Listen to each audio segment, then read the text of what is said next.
What makes a good topic for a paper? Where do I find a good topic? First, let's throw out the whole idea of topic.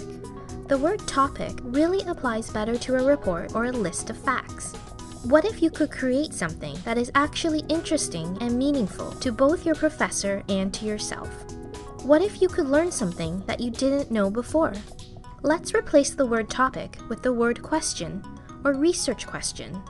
This implies a quest for something. It's more than just a subject or a topic. It implies that you may or may not find a precise answer, that you are involved in an investigation, following the clues and weighing the evidence. What makes a really good research question? Let's start with a regular old question and see if we can figure this out. Do stricter gun control laws save lives? As far as I can tell, this question has only two possible answers: yes or no.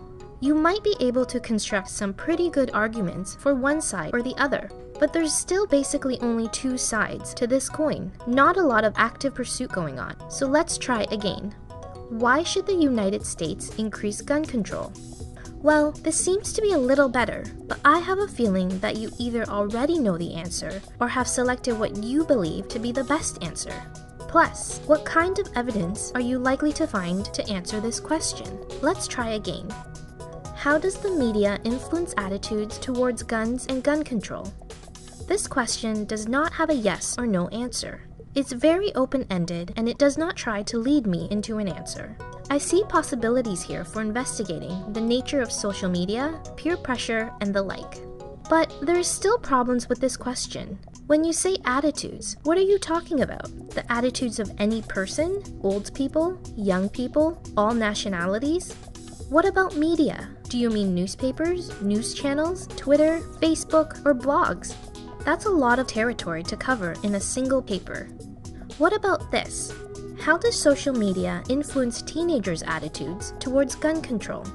Personally, I feel more comfortable with this question, and here are a few reasons why. A, it's not oversimplified. There is no yes or no answer. B, I believe you can locate some evidence, social, psychological, statistical, that would help answer this question. C, it's an interesting and relevant question that you might already be following in the news and on your social media channels. And D, this question is manageable. I believe you could answer it within the confines of the assignment. Best of all, you might learn something new in the process, and your investigation could have positive consequences. Keep in mind that in many cases, your research question will evolve as you do your research. Stay flexible and give yourself time to reevaluate your question as you go. Finally, make sure your question fulfills the requirement of the assignment. And always remember that you are engaged in research to find answers and not to reinforce opinions or ideas that you already have.